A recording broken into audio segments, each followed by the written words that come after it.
យល់បានតើយើងមិននិយាយពី delivery នៅប្រទេសចិនតិចចឹងអ្នកគ្នា delivery នៅប្រទេសចិនឬក៏អ្នកដឹកជញ្ជូននៅប្រទេសចិនហ្នឹងគឺមានពីរប្រភេទគឺអ្នកដឹកជញ្ជូនអាហារជាមួយនឹងអ្នកដឹកជញ្ជូនអីវ៉ាន់ចឹងអ្នកគ្នាអ្នកដឹកជញ្ជូនអាហារគឺគេប្រើដោយមនុស្សដែលមានក្រុមហ៊ុនជាច្រើនដែលអ្នកគ្នាអាចនឹងអាសាឃើញហើយចឹងអ្នកគ្នាថ្ងៃនេះគឺខ្ញុំនាំអ្នកគ្នាទៅមើល delivery អីវ៉ាន់នៅប្រទេសចិនចឹងអ្នកគ្នា delivery អីវ៉ាន់នៅក្នុងប្រទេសចិនហ្នឹងគេប្រើ robot ហើយ robot ហ្នឹងគឺដំណើរការដោយ AI ដែលមាន AI និយាយក្នុងហ្នឹងអីក្នុងហ្នឹង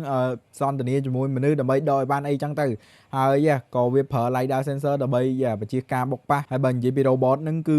ប្រើច្រើនមែនទែននៅក្នុងប្រទេសចិនហ្នឹងហើយក៏មានច្រើនក្រុមហ៊ុនយកមែនទែននិយាយទៅចង់គ្រប់ក្រុមហ៊ុននៅប្រទេសចិនដែលប្រើប្រាស់ជាមួយនឹង robot ដែល delivery មួយហ្នឹងចឹងអ្នកគ្នាទោះបច្ចេកវិទ្យានឹងវាទំនើបយ៉ាងណាក៏ដោយប្រើ lidar sensor ហើយបូកជាមួយ AI ក៏ដោយក៏នៅតែមានរឿងកំ pl ែងចេញពី robot ហ្នឹងផងដែរអញ្ចឹងអ្នកគ្នានេះគឺជារឿងកំ pl ែងមួយចំនួនដែលចេញពីក្នុង robot ហ្នឹងគឺវាបុកគ្នា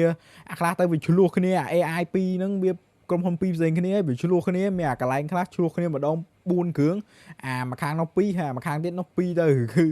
អញខ្លះមែនតើជាមួយនឹងអា robot delivery នៅចិនហ្នឹងហើយមានអាខ្លះទៅឡើងខឿនឡើងអីបុកគ្នាបពេញបបាច់ពេញហ្នឹងហើយខ្លះទៀតវាអត់ហ៊ានវ៉ាជាមួយនឹងឡានរបស់ប្រជាជនដែលឈប់នឹងគៀនផ្លូវឬក៏មានបញ្ហានៅគៀនផ្លូវទេវាខ្លាចចេញចុះនិយាយមួយវាទៅក៏វាមិនស្ដាប់វាថាចង់ឲ្យយើងនឹងទៅមុខរហូតបាយចុយមកនិយាយមកអា robot ដឹកជញ្ជូននៅចិនហ្នឹងពិតជាកំប្លែងមែនទេហើយខ្លះទៀត